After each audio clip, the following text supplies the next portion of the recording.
खान साहब, दो उदाहरण तो हैं।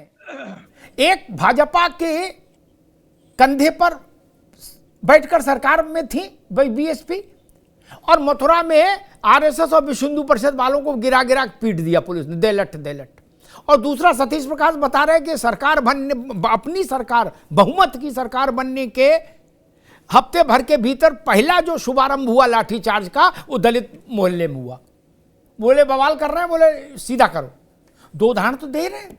और मैंने आपको बताया कि मायावती गुजरात गई हो, चाहे जालंधर गई हो, किसी के मंच पे गई हो, लेकिन जब वो हुकूमत में रही जितने समय, पत्रकार के नाते जितना हम लोगों ने देखा, मायावती के इंडिविजुअल उस पर कोई आरोप नहीं लगा सकता व्यक्तिगत तौर पर कि मायावती का फैसला हिंदू और मुसलमान के बीच में बटा था, या मायावती का फैसला किसी और कारण से प्रभावित रहा हो, सांप्रदायिक कारण से। आजम खान साहब, ये दिखता है। देखिए, ये परसेप्शन की लड़ाई है, और जो आज का परसेप्शन है कि मायावती जी बसपा जो है कहीं ना कहीं जब बीजेपी कमजोर होती है या बीजेपी को जरूरत होती है कि अब मुस्लिम वोट का बंटवारा किया जाए, किसी और वोट का बंटवारा किया जाए ताकि भाजपा को जीतने में आसानी हो, तो बहन जी आगे आती हैं। आखिर क्या वजह है? बहन जी को कौन रोकता है? 2012 में उनकी सरकार गई, 2012 के बाद आज वो एक विधायकों की पार्टी है और 12% के वोट शेयर पे है। तो किसने उन्हें कमजोर किया? कमजोर कहीं ना कहीं उनकी नीतियों ने उन्हें किया। समाजवादी पार्टी तो उनको कमजोर तो अब आप क्या कह रहे हैं? अब उनको कुछ नहीं करना चाहिए? अपना काम कर रही है। आप कह रहे हो संन्यास ले लेना चाहिए क्या? नहीं, समाजवादी पार्टी अपना रोड मैप देती है, उस रोड मैप पे उत्तर प्रदेश की जनता भरोसा करती है, तो हम उसके हमारा वोट शेयर आज की डेट में विधानसभा में 36% है, और बहन जी का 12% है। क्या खराब है? तो आपने पहले गठबंधन क्यों किया? 36% के साथ में खड़ा हो, यानी जिसका वोट शेयर ज्यादा है, जो लड़ाई में ज्यादा दिख रहा है, और जो मुस्लिम हितों की बात भी कर रहा है, यानी जो भी बुलडोजर एक्शन हो, तमाम मंदिर मस्जिदें गिराई गई, मदरसे गिराए गए, कहाँ बहन जी बोलती हुई नजर आई? मुसलमानों के किस मुद्दे में बहन जी बोलती नजर आई? किसी मुद्दे में प्रतिक्रिया उनकी नहीं आती है। और आप कह रहे हो आप लोगों ने पहले सुप्रीम कोर्ट को डिसीजन को अपना लिया, तो दूसरा कौन होता है? आपने सुप्रीम कोर्ट के ऑर्डर को मान लिया, उसमें बाद में नहीं गए आप लोग। उसमें भी आप सुप्रीम कोर्ट में भी तो बेंच हैं, लेकिन आपने वो काम नहीं किया, तो उसमें दूसरा आदमी कैसे बोल पाएगा? अरे हम लोग संवैधानिक लोग हैं, संविधान के अनुसार हम काम करते हैं, हमारे यहाँ कोई भी इस तरह का फितूरबाजी नहीं होती है। अरे आप लोग कह रहे हैं आपका ही नाम राशि आजम खान जी, उनका क्या हाल कर दिया आप लोगों ने?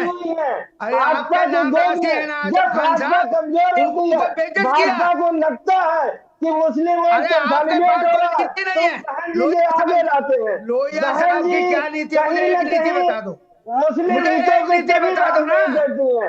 लोहिया साहब ने अगर कोई किया ऐसे बात चल रहा है, उनके मस्जिदें गिराई गई, उनके मदरसे हमने बीजेपी की सरकार गिराई, कहीं एक्शन किया क्या? विश्वास कहीं एक्शन नहीं किया। अरे आपने तो पता नहीं कहाँ चले गए थे। गलत है। जब वाजपेयी साहब की सरकार एक वोट से गिराई थी, इसलिए गिराई थी कि आरएसएस और बीजेपी वालों की नीतियां मेरे मुस्लिम समाज के खिलाफ है, दलितों के खिलाफ है। खड़ा है और कौन उसके साथ नहीं खड़ा है? अरे हम समझा रहे हैं, उनको याद दिला रहे हैं कि हम आपको मान सम्मान देते हैं। और जब बात कर रहे थे अमिताभ जी कि भाई हमने तो सम्मान दिया है, अरे ऐसे कोई सम्मान नहीं दिया। बस सपा वालों ने गठबंधन की जब बातचीत हुई तो उनको कोई न्योता जा करके नहीं दिया, कोई नहीं मिला, ना कोई चिट्ठी दी, केवल मीडिया में चर्चा करते रहे कि भाई जो वो नहीं आ रही है। अरे जो इनके भाई हैं, हुआ तो दोनों की सहमति से हुआ ना, गठबंधन दोनों की सहमति से हुआ, अकेले का कोई हमारा दिल तो देखो, हमारा दिल तो देखो कि सपा के गुंडों ने क्या किया था। दोनों पार्टियां में सपा के गुंडों ने क्या किया था, लेकिन माने बहन जी बहुत बड़े दिल वाली है, और ये मान लेंगे कि बाप ने यदि अपराध किया तो बेटे को सजा नहीं देंगे। अरे भाई आपको याद दिला रहा हूँ, जून 1995 में क्या हुआ था सर्किट हाउस में लखनऊ पर, आप लोग ही तो थे, आप लोग ही तो कुंडे बनकर के आए थे। इसलिए बसपा के पास जो नीतियां हैं वो मुस्लिम समाज के कल्याण के लिए है, और हमारे पास बसपा के पास सर्व समाज की थ्योरी है। और मैं तो आंकड़े दे सकता हूँ कि अगर मेरा मुस्लिम समाज का आदमी अगर 10% भी वोट दे देता 20-22 में से, और बैकवर्ड का 52 में से अगर 10-12% दे देता है, और शेड्यूल कास्ट का 16 से 20 में है, वो भी 10-12% वोट दे देता है, और मेरा जो सवर्ण समाज है जिनको बसपा की आइडियोलॉजी पसंद है, अगर वो 5% भी 15 में से दे देता है, तो 37 से लेकर के 43% तक वोट हो जाता है। इसलिए माननीय बहन जी ने पूरे अंकगणित के साथ पूरा गणित समझा करके आप लोग बता दीजिएगा ना, आपने मेरे मुस्लिम समाज का कौन सा कल्याण किया? अरे हज हाउस भी बनाया, सबसे पहले हज हाउस भी बनाया उत्तर प्रदेश में, तो माननीय बहन जी ने बनाया। आप लोग तो नमाज कहीं हो ठीक तरीके से तो वो शांतिप्रिय रूप में हो, उसके लिए भी आप आवाज नहीं उठा सके। इसलिए ज्यादा वैसी बात करने की आवश्यकता नहीं है, सिस्टम को समझो। अरे मुझे एक नीति तो बता दो, सपा की एक नीति बता दो जो कल्याणकारी हो। वो शेड्यूल के लोगों को जाति के आधार पर बात करते हैं। बीजेपी का आभार नहीं व्यक्त कराना है, इसलिए वोट नहीं देगा। आभार? अरे आप लोग पढ़े लिखे हो कि नहीं हो? अरे आप लोग देखते बहन जी ने क्या कहा? अरे तुम लोगों ने जो मानवर कांशीराम साहब स्मारक को बिल्कुल उसमें बदल दिया था, गंदा कर रखा था, तोड़-फोड़ हो रही थी। अगर उस सरकार ने, योगी सरकार ने, अगर हमारा जो टिकट का पैसा रहता है, अरे कान खोल करके सुनो पहले, सुनिएगा, अरे सुनिएगा पहले कि जो टिकट का पैसा था अगर सही उसको ठीक करा दिया, तुम्हारी मंशा तो नहीं थी, तुमने तो देखभाल नहीं की, तुमने तो किसी तरह का बंद कर दी। जब तक भाई मेरी बात दोनों मित्रों को रोकूंगा, सुरेश भाई को भी रोकूंगा और आजम भाई को भी, दोनों मित्रों को रोकूंगा, सुरेश जी को भी, आजम खान को भी। आजम खान साहब एक छोटा सा सवाल है, फिर मैं अनुभव चक के पास जाऊंगा। एक छोटा सा सवाल है, ये बात आती है बार बार कि मायावती ने मुस्लिमों के हित के लिए संघर्ष नहीं किया सड़क पर, मुस्लिमों के गिरफ्तारी हुई, बुलडोजर चले, मायावती और बसपा सड़क पर नहीं उतरी, जेल भरो आंदोलन नहीं किया। ये आरोप लगता है मायावती पर। मैं समझना सिर्फ ये चाह रहा हूं बहुत मासूमियत के साथ कि क्या सपा ने ऐसा किया? आजम खान के ऊपर 150 मुकदमे लगे, वो जेल और रेल के बीच में झूलते रहे, वो बेटा पत्नी सब हैं, बकरी चोरी और क्या क्या। आपने रामपुर भी बंद कराया, 500 आदमी भी जेल गए नहीं, इरफान जेल गया, आपने कानपुर में 5000 आदमी भी जेल भेजे, धरना दिया, प्रदर्शन किया, आमरण अनशन किया नहीं। ऐसे 100 उदाहरण है। आपने भी तो ट्विटर पर जो कुछ संघर्ष किया ना, वो मायावती भी करती है, उनके भी पास लोग हैं, बोले भाई 2 ट्वीट ठोक देना, बोले ठीक है भाई जी ठोक दिए, बोले हमको दिखा लेना, बोले ठोक दिया। आपने भी तो वही काम किया। आपने कौन सी ऐसी क्रांति कर दी कि हाहाकार मच गया उत्तर प्रदेश में, 10 लाख लोग सड़कों पर उतर आए, बोले अल्पसंख्यकों हम तुम्हारे लिए जान देने आए हैं। ऐसा तो आपने भी नहीं किया। क्या मुझे एक बात बता दो कि नहीं भाई साहब वहां देखिए हम लोगों ने आमरण अनशन किया और 50,000 आदमी खड़ा कर दिया। एक उदाहरण आजम भाई। बरेली दंगा होता है, हमारा प्रतिनिधिमंडल बरेली जाने के लिए तैयार था। प्रतिनिधिमंडल छोड़ो यार, मैं मंडल की बात ही नहीं कर रहा, मैं प्रतिनिधिमंडल की बात नहीं कर रहा। सरकार ने नहीं जाने दिया, सरकार ने। जब हम उनकी बात सुनते समझते तभी तो कुछ कहते, ऐसा तो है नहीं कि बिना। अच्छा आप बात ही नहीं समझ पाए आजम खान की, लो कर लो बात। आप आजम खान की बात ही नहीं समझ पाए, अब बताओ चाचा सुनेंगे तो क्या कहेंगे? आपका तो आपके नामा राशि हैं, आपके बड़े हैं, वो सुनेंगे तो क्या कहेंगे कि आजम खान ही बचा था ये बोलने के लिए। आजम खान पे गजब करते हो यार, बोले सुनते तो जाते। और प्रतिनिधि मंडल की एक बात आजम भाई ने कही, मैं अपना अनुभव बता दूं। मैं तो बड़ा विचित्र आदमी हूं, मेरे अनुभव भी बड़े विचित्र होते हैं, इसलिए मेरा भरोसा प्रतिनिधि मंडलों की राजनीति पर कभी रहा नहीं सतीश जी ना। मुजफ्फरनगर में दंगा था, अजीत सिंह जी से मैं मिला, मैंने अजीत सिंह से कहा कि आपको मुजफ्फरनगर जाना चाहिए और जो खेत दिखे पहला उसी में बोरा डाल के बैठ जाओ, टेंट अपने आप लग जाएगा और आप केंद्र में खड़े हो जाएंगे पश्चिमी उत्तर प्रदेश की राजनीति के। उन्होंने कहा ऐसा है और वैसा है, दिस है दैट है। तो मैंने कहा आप तामझाम से मत जाइए, मोटरसाइकिल पर बैठिए, गमछा लपेटिए और चले जाइए, और एक बार आप वहां पहुंच गए तो आपको कोई नहीं हटा देगा, न शासन न प्रशासन, आप पर तो लाठी नहीं चलेगी। पश्चिमी उत्तर प्रदेश में चौधरी साहब पर तो लाठी नहीं चल सकती थी। बोले अच्छा मैं सोचता हूं। और हुआ क्या अगले दिन, सुन लो आजम खान, हुआ क्या, समरपाल ने विज्ञप्ति जारी कर दी कि राष्ट्रीय लोक दल के राष्ट्रीय अध्यक्ष माननीय चौधरी अजीत सिंह जी कल अपने घर से प्रातः 9 बजे कार द्वारा निकलेंगे मुजफ्फरनगर जाने के लिए। क्या?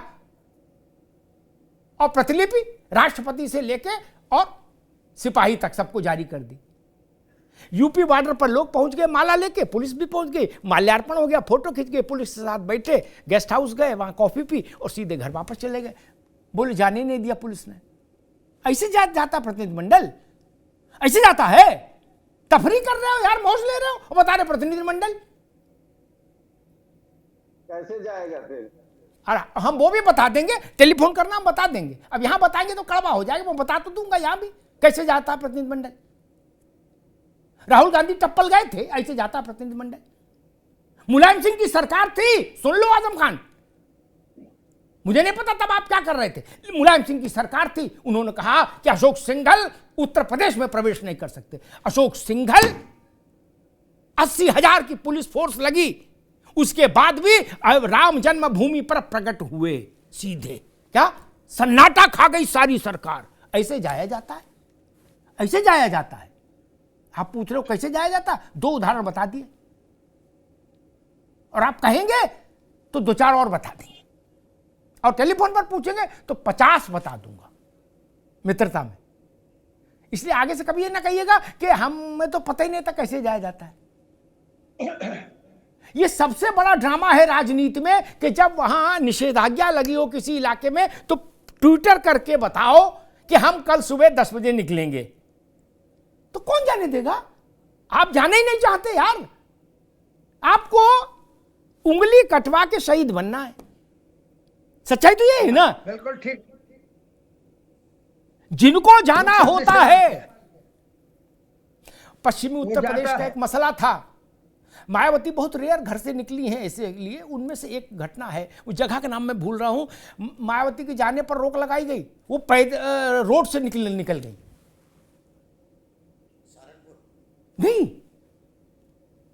और सुन लो कहा जाता कैसे, एक बात बता दूं, बड़ी रोचक बात है। अब तो इतनी सख्ती है नहीं, कोई कर नहीं सकता। इमरजेंसी लगी हुई थी आजम भाई, अब इमरजेंसी का तो ताप आपने किताबों में पढ़ा ही होगा, बड़े बूढ़ों ने भी बताया होगा। अनुभव भाई आप भी सुन लीजिए। सुब्रमण्यम स्वामी के खिलाफ तमाम वारंट थे, इंदिरा जी की सरकार बुरी तरह उनको खोज रही थी कि स्वामी मिले तो स्वामी को कूच दो। अब स्वामी भी स्वामी, ऐसे ही थोड़े उनको स्वामी टाइटल है उनका, वो स्वामी है। राज्यसभा चल रही थी, विद्याचरण बंसी लाल सब बैठे, ओम मेहता, चर्चा चल रही। अचानक से आवाज आई, chairman sir I have a objection. लोगों ने देखा सुब्रमण्यम स्वामी, ऑब्जेक्शन बोला और सट से बाहर।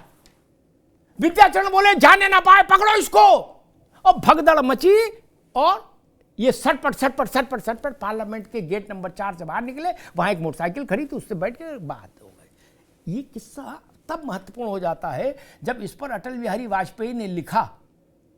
क्या लिखा? वो 2 लाइन मेरे स्मरण में बता दे रहा हूं, कैसे जाया जाता है कहीं। आजम भाई आपकी पार्टी के भी काम आएगा, अच्छाई कहीं से मिले सीख लो। आप लोग युद्ध इसलिए नहीं कर पाए कि आपको पता ही नहीं था कि जाया कैसे जाएगा, आज मैंने बता दिया रास्ता। अटल जी ने लिखा कि आसमान से प्रगटे स्वामी इंदिरा गई सनाका खाए। सन्नाटे में चली गई इंदिरा गांधी देख के। ऐसे जाया जाता है। मेरे ख्याल से अब समाजवादी पार्टी आजम खान के समर्थन में पूरे प्रदेश में एक बड़ा आंदोलन करेगी, क्योंकि अब उसको पता लग गया कि आंदोलन कैसे किया जा सकता है। अरे श्रीमती जी, कुछ तो सस्ता लो। नहीं श्रीमान जी, सब बढ़िया लो। इसमें क्या खास बात है? थोड़े में ज्यादा स्वाद, यही तो है इसकी खास बात। क्या स्वाद है? अरे मेरे राजा, राजा और प्योर मसाला।